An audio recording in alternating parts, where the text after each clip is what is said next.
kind of discussions.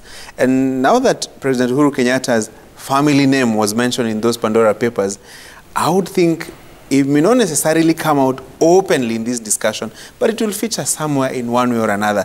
The president has promised to make a statement when he comes back. It's all eyes on him to see what he will say about it. But I have seen him try to say, I was not directly involved, that these were issues of 2013 or there 2003 before he became president. And so it will be important to see what he says about this and how he deals with it, because at the end of the day, there are fundamental questions to be asked. It may not necessarily be a legal issue, but so much more a moral issue, and especially when he has been at the forefront discussing the question of accountability and the fight against corruption. As to whether corruption can be an election issue, as to whether it can affect his succession race and so on and so forth, is out there. But it would be important for him to conclusively deal with this matter, and in a manner that convinces people that his name, his family name being mentioned out there probably has nothing to do with what he's dealing with in terms of accountability. And Linus says we must talk about climate change. But anyway, yeah, I mean, that's something that both of them mentioned. And this, of course, coming just about 3 weeks before an important meeting in Glasgow, the annual meeting, they call it COP, Conference of Parties to the UN Framework Convention on Climate Change. So this is called COP26, the 26th of such meetings. And essentially coming at a time when the US is re-engaging with the global conversation on climate change. Remember, Donald Trump had literally pulled the US out of the Paris Agreement, which is really one of the agreements out there that the most recent agreements that involve a large population of the global community trying to deal with this question of climate change. And Kenya, of course, as the president was saying, in this very interesting place that, like many developing countries, it is one of the countries that contribute the least to the problem of climate change, but are worst hit when it comes to all these droughts and floods and all the effects of climate change. And also seen as a global leader in renewable energy. The president talked about it the other day. Geothermal is quite big. I think we're only second to New Zealand in the whole world. So there's a sense in which Kenya is quite steeped in this conversation on climate change, both on the side of the impacts of climate change, but also in ways of trying to deal with climate change, mitigation of climate change, as it was. So interesting conversation, and we'll have to wait and see. But at this point, I think we need to go to the politics. IBC voter registration. Voter registration. Okay. There are issues there. We deal with the referee before we go to the field. We deal with the referee before we go to the field, Joe. All right. Yes. So IBC basically missing many targets here. Interesting that they're talking about a low low registration numbers at a time when we were all saying, you know, there are all these people who are not registered, 7 million, some estimates said. And Jamila, is it people are not interested in voting? Is it that too busy with other things? So we were waiting for ongeza kidogo. lastminute.com. I think the numbers that were reported after the first week really raises a lot of questions in terms of whether voters are going to come out and register. Yes, the IEBC was looking at really high numbers, almost 7.2 new voters, most of them being those who turned 18 between 2017 and now. But after the first week, only 202,580 new voters were registered out of a target of 1.5 million per week. That was IBC's expectation when they kicked off this 30-day exercise. And Chairman Wafula Chebukati was giving various reasons, including voter apathy, insecurity in parts of the country, including Lamu, Laikipia, Baringo, and along the Kenya-Somalia border. Another one is lack of ID cards for those who have attained 18 years old. And we said that about 1.7 million ID cards are lying uncollected in different parts of the country, in the chief's offices there. People haven't collected their IDs. And of course, what you just spoke about, the last-minute rush culture among Kenyans. They're expecting that itaongezwa muda. But the IEBC commissioner announced that this exercise is not going to be extended. There's just no money for it. Professor Gulia said there's no money for this. After the 30 days are over, kama hujajisajili kama mpiga kura, kutakuwa na matatizo. And I think something else that came up during the report being given by the IEBC was that a lot of counties that are actually reporting slightly higher numbers of registered voters. When I say slightly, it's maybe about 10% or so. Counties like Samburu, areas of Elgeyo Marakwet, Wajir, West Pokot, Mandera, Nandi, Baringo, Narok, Turkana, and Tana River. While counties which were expecting to have higher targets, we'll have to admit that those are counties that have higher targets of people and compared to those higher populations, including Mombasa, Nairobi, Kirinyaga, Embu, Laikipia, Murang'a, Kitui, Nyandarua, Nyeri, and Kiambu were some of those counties which were reporting very, very low numbers. I know it's still too early. We still have about, this week is almost over. Be interesting to see what the numbers will look like when the IEBC reports on them on Monday next week. But I think something that I'd like to say before I finish is the number of people who are requesting to move, to transfer their polling stations from one part of the country to the other. Within that one week, about 5,206 requests were received by IEBC. That's more than actually the new registration of voters in most of the counties that we're reporting. People who wanted to move and they're told they needed to go to the IEBC offices of the constituencies where they want to change their voters, their polling station. So it's very interesting. Some of the reasons being given by IEBC. Remember, again, IEBC has said they don't have enough funds to even be able to do its job as it wishes to. So don't expect that date of, is it 4th of November to change. That is the last day, so you better register as a voter by then. The reasons of voter apathy and insecurity and all that being really concerning, these numbers are really low compared to what was expected. Yeah, Joe, voter registration is a critical matter, because all these aspirants who are eyeing various elective seats, and more so the presidential seat, it will not be enough to have rallies attended by huge crowds. It would be important to make sure that they keep reminding their supporters to register as voters, because it is one thing to have huge crowds, but it is another to translate those huge crowds into votes. And you can only translate them to votes if you first make those attending rallies voters. And the only way to make them voters is to encourage them to register as voters. So if you're talking about 7 million people out there who are not registered as voters, that's a huge population in such a way that it's a number that can influence the outcome of a presidential election, fundamentally so. Why do I say so? Because if IEBC is targeting 26 million registered voters in that roll of voters by 2022, if, let's say, for argument's sake, about 21 million people turn up to vote, for you to become president, you need 10 million plus votes. So if you can convince a good chunk of these 7 million people to register as voters, you are one step into the presidency.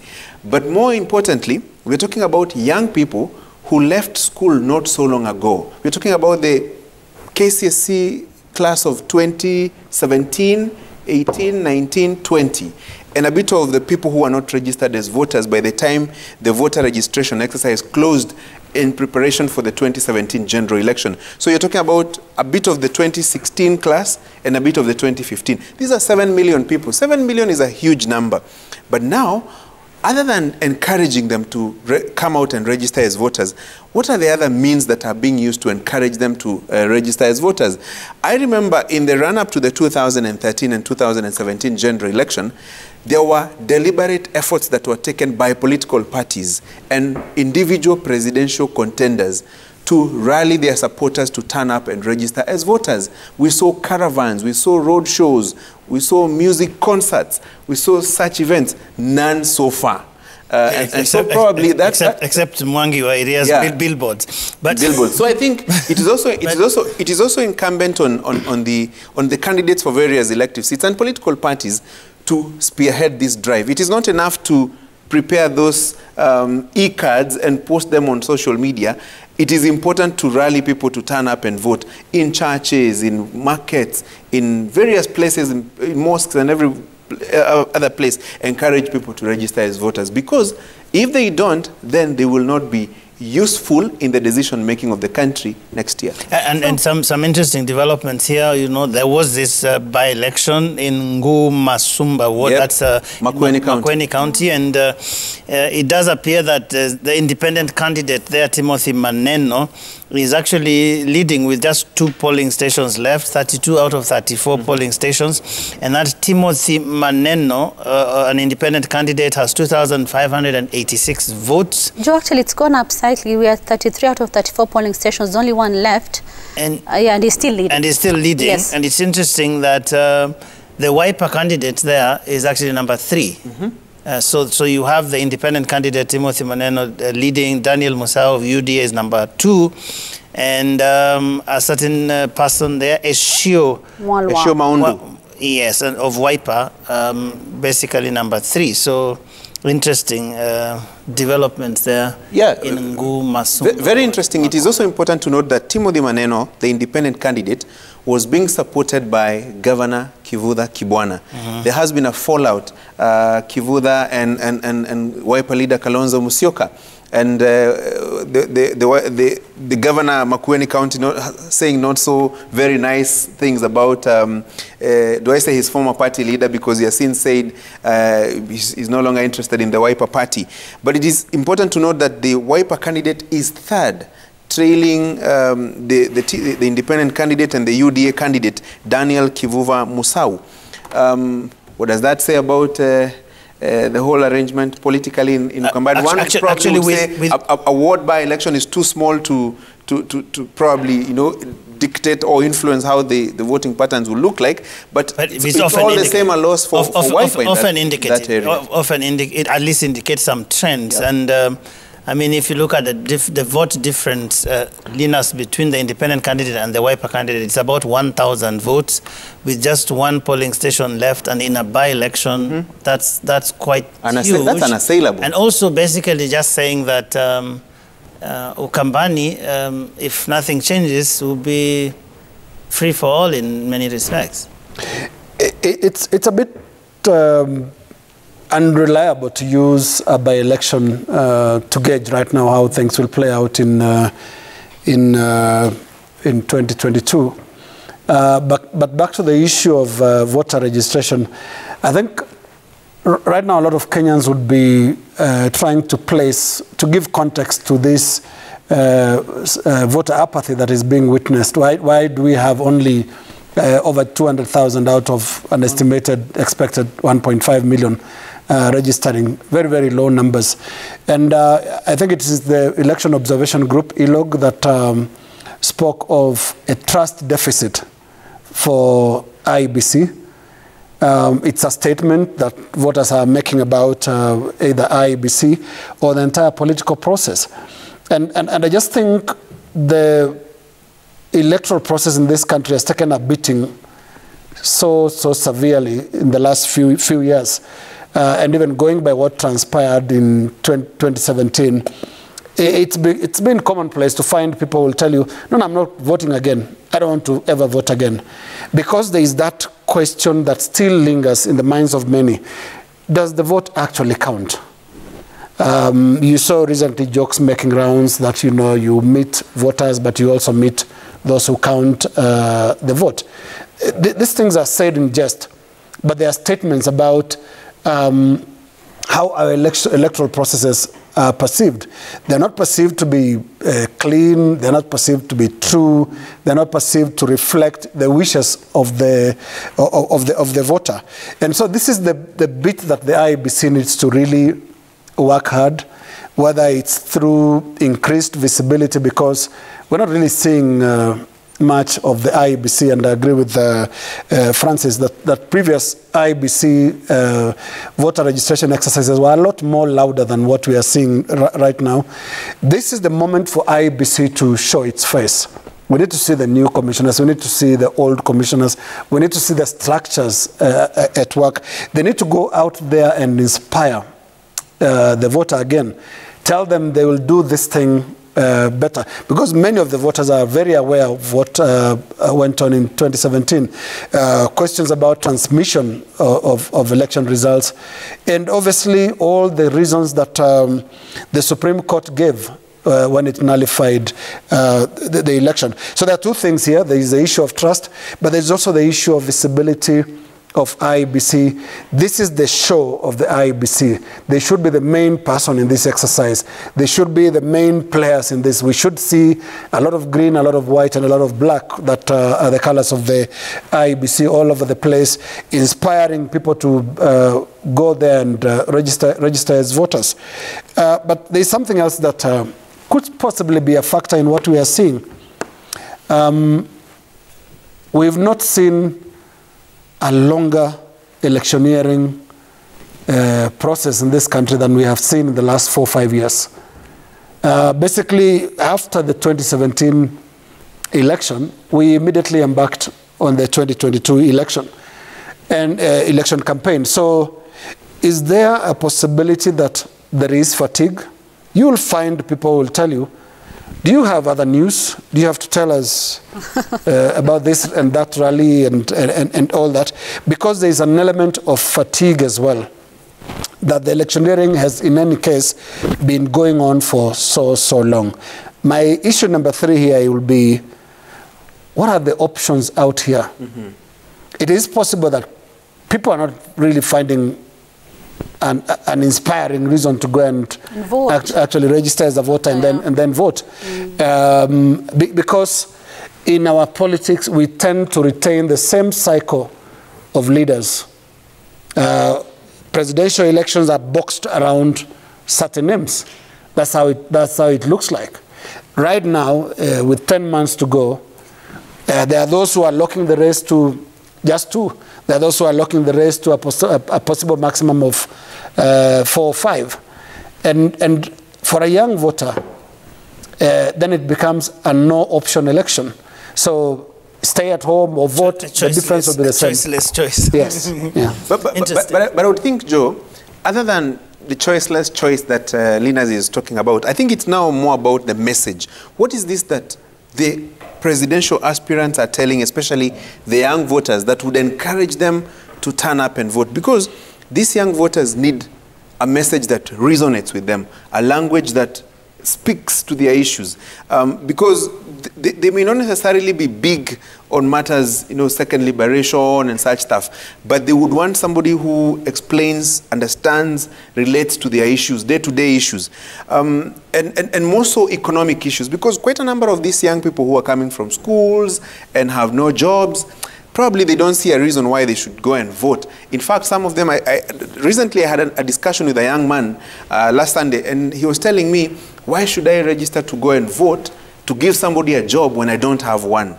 I thought that was profound. Maybe it is an opportunity for the political class to keep giving hope to the young people that things will improve, and this is how we intend to improve things if you register as voters and vote for your preferred candidate. But more importantly, I think it is also important to address the economic issues now. Every day on social media and everywhere else, I see arguments like, why, for example, should we continue to have the curfew when political rallies are going on?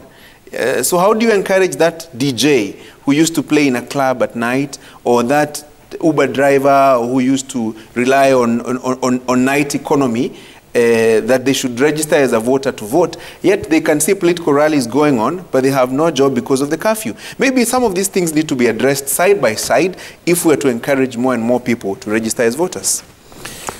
All right, I think we'll have to see how that goes. Joe, 1 second before you continue, I see there's a statement from the Wiper Party saying that they accept, they're congratulating Timothy Maneno on winning the seat, and they're thanking the other candidates, including their own. But they're saying there was violence that was witnessed in section of the ward, and it was unnecessary against the Wiper ideals and ethos.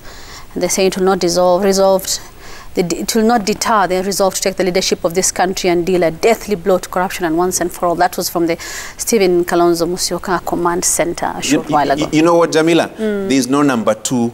There's no number 2 in an election. Like, do you remember which country was the runners-up in the World Cup last time?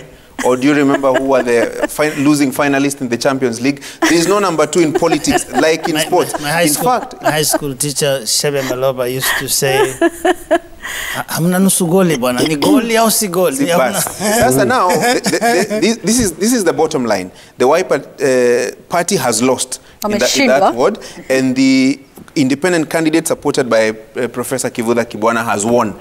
That's the bottom line. In fact, here is a statement from Professor Kivutha Kibwana. Says, I congratulate the people of Nguma Sumba for their determination to uphold democratic ideals. They have spoken loud and clear in electing Timothy Maneno.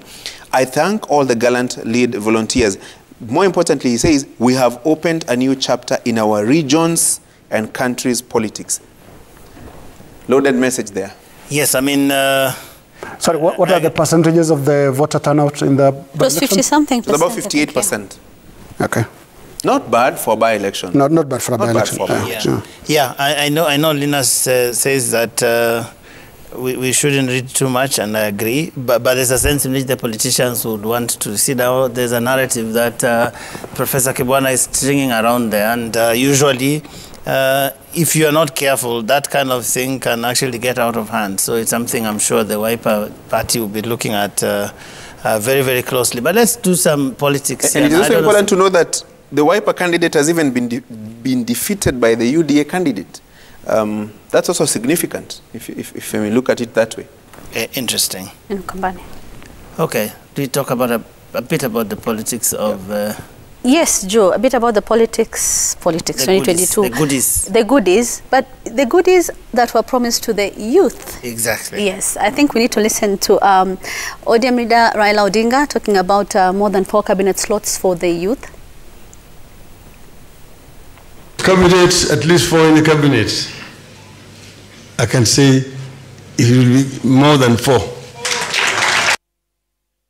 And then we have DP Ruto saying youth are the greatest foundation of our nation. Let's hear that too. You are the greatest stakeholders of the now and the future of our nation. You must purposefully make the decision that you are going to be part and parcel, and you are going to make your contribution towards changing the politics of our nation. Do these pronouncements and these statements by leaders really, are they enough to make the youth come out and vote? Register first. Register and then go queue and then vote.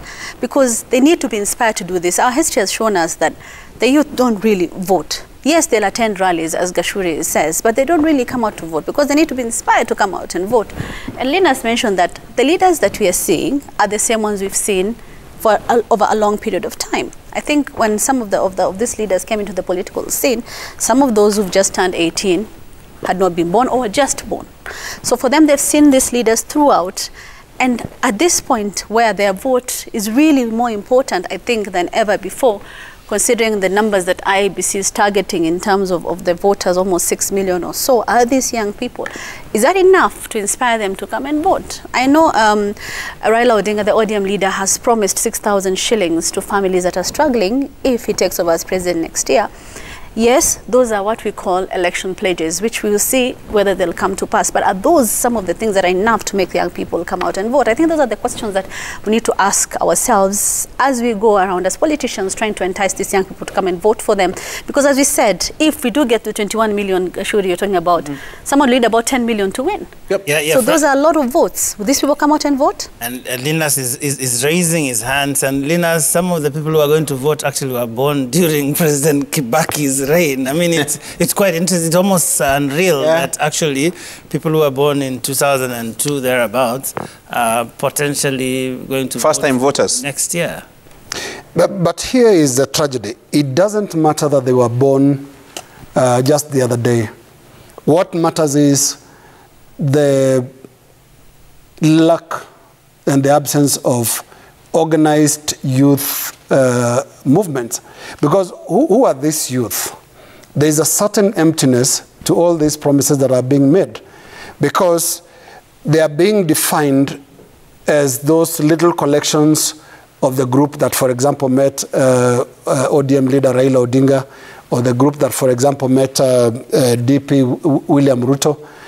But structurally, in the political space, there is a lot of emptiness when it comes to the question of the youth. The youth we have in politics are followers, not leaders, not decision makers, not change makers, meaning they are only a younger version of the chain, a younger part of the chain. And this is tragic for our country. This is really tragic because the fact is we are not generating new leaders. We are supposed to see them coming out of the, say, university leadership system, the college leadership system. We should have some inspiring youth here winning a seat. I remember in the late 90s, a very young Mwangi Kiunjuri won a parliamentary seat. And there was Waihenya Ndirangu, who was Nyeri Town. And he comes through the regular political process and actually wins it. Not because he's been sold as a youth, but because he sold himself as somebody that is capable of leadership. We are in this voter apathy thing because nothing new is happening. And what is new that should happen? Something new should be happening in the lower ranks. We should be having the youth coming up, the youth looking like they can take leadership positions. Essentially, there isn't a youth agenda per se, driven by the young people themselves that are saying, these are our issues, our young people, and pushing through the ranks and basically competing with anybody else who's... Because what we are seeing right now, this is organized youth agenda. You sit a number of youth, they must be below a certain age, tell them this is what we'll do for you, 4 cabinet slots, this is what we'll do for you, you'll be hustler in the hustler government. There is a lot of emptiness in that because we need to see the youth themselves driving the agenda. In the 80s, in the 70s, the likes of James Orengo were driving the youth agenda from Parliament, and early in the 70s when they were still university students, the likes of Koigi Waamore, the likes of Paul Mwite, all this that became the young turks of the 1992 election.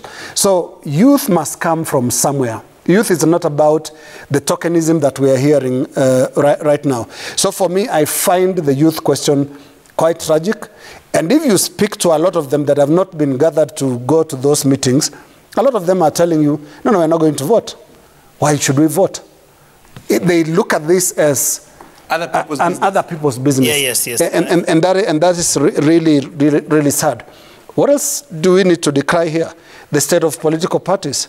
Because without strong party systems, then you won't really have avenues for, say, a vibrant youth league to emerge, say, a women league to actually come in place. I used to follow very closely and admire the ANC, the African National, not their money, African National Congress in South Africa, with a very vibrant ANC Youth League. And that's where Julius Malema comes from. When you look at the Women League, where Winnie Mandela really dominated the politics. Without those party structures, this is empty. Every candidate will come and say, now I've increased the slots to 6. Another one will say, I will give you something. This is empty tokenism, and we need to face the reality that there is a lot of emptiness in the youth bracket right now. And if something is not done about it, what will continue is we'll have elections like this where they're not really change elections. You have a choice from the past, and the past will be running against the past. And that's tragic. Which is why, Francis, the question must then be asked as we finish. Is there anybody who's going to vote in this country in a particular way because they are young? Not necessarily. The youth vote is not homogeneous. You can't say it's one basket of young voters. That so should it even be called youth vote? Because well, I would say youthful voters. Well, it would be important, ideally, it would be important that youth issues or young people's issues be on the table and influence how the young people are going to vote. Basically, to help them identify among all these presidential contenders, among all these candidates looking for gubernatorial positions or parliamentary positions, who has the best youth agenda, the best youth policies. Unfortunately, this may not necessarily be the case to a great extent. Why do I say so? Because most of these young people are part of the existing political architecture. You will have young people in ODM, young people in UDA, young people in KANU, young people in Ford Kenya, and so on and so forth. And so they will obviously, to a great extent, end up identifying with the position of the party leader, who is not necessarily a young person. And so when you hear 4 positions, we will do this for the young people, a lot of it is verbal, you know, but how structured is it? And when Linus talks about political parties, the ANC is a party that has been there for years. What is the state of our political parties? How many of them can you say are well structured in such a way that they can allow for the growth of the Women League, the Youth League, and so on and so forth? That is where the challenge is. And probably, even as we talk about the young voters, we should also speak about the political parties and their state and how they are growing so that the youth agenda can grow in tandem with the growth of our political parties. Is this where Jamila... Take this home. Na leo jo tumeona wacho uwanzi. Tumeconclude hivyo. All right.